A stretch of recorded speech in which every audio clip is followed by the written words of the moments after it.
প্রধান উপদেষ্টা বরাবর স্মারকলিপি দেওয়ার পূর্বে ঘোষিত কর্মসূচির অংশ হিসেবে সকালে রাজধানীর মতিঝিল শাপলা চত্বরে জড়ো হন জামাতে ইসলামীর নেতাকর্মীরা।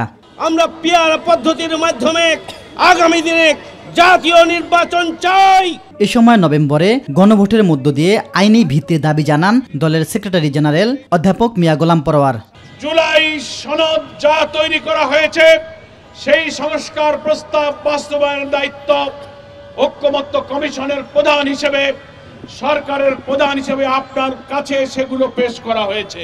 কোন রকম বিলম্ব এবং ষড়যন্ত্রের সুযোগ না দিয়ে অবিলম্বে জুলাই সনদ বাস্তবায়নের আদেশ আপনি এক্ষুনি জারি করুন। পরে মতিঝিল, বিজয়নগর, গুলিস্তান সহ রাজধানীর বিভিন্ন এলাকা থেকে মিছিল নিয়ে পল্টন মোড়ে জড়ো হন জামাত, ইসলামী আন্দোলন, খেলাফত মজলিস সহ 8 দলের নেতাকর্মীরা। এ সময় জামাতের নায়েবে আমির ডাক্তার সৈয়দ আব্দুল্লাহ মোহাম্মদ তাহের বলেন, আগে গণভোট আদায় করে ছাড়বে জামাত। একদিনে বাংলাদেশে যে পরিমাণ চাঁদাবাজি হয় এর টাকা দিয়ে একটা গণভোট করা যায়। আমরা কোনো নিয়মতান্ত্রিক আন্দোলনের আছি, সোজা আঙ্গুলে যদি ঘি না ওঠে আঙ্গুল বাঁকা করব।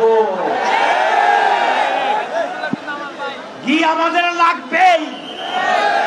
পরে স্মারকলিপি দেওয়ার উদ্দেশ্যে পল্টন মোড় থেকে গণমিছিল নিয়ে 8 দলের নেতাকর্মীরা প্রধান উপদেষ্টার বাসভবন যমুনা অভিমুখে রওনা হন। মিছিলটি মৎস্য ভবনের সামনে এলে আটকে দেয় পুলিশ।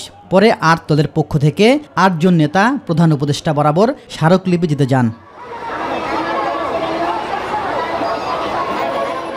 স্মারকলিপি দেওয়ার পরে 11 নভেম্বরের আগে অন্তর্বর্তী সরকারকে সেসব দাবি মেনে নিতে বলেছেন জামাতের সেক্রেটারি জেনারেল মিয়া গোলাম পরোয়ার।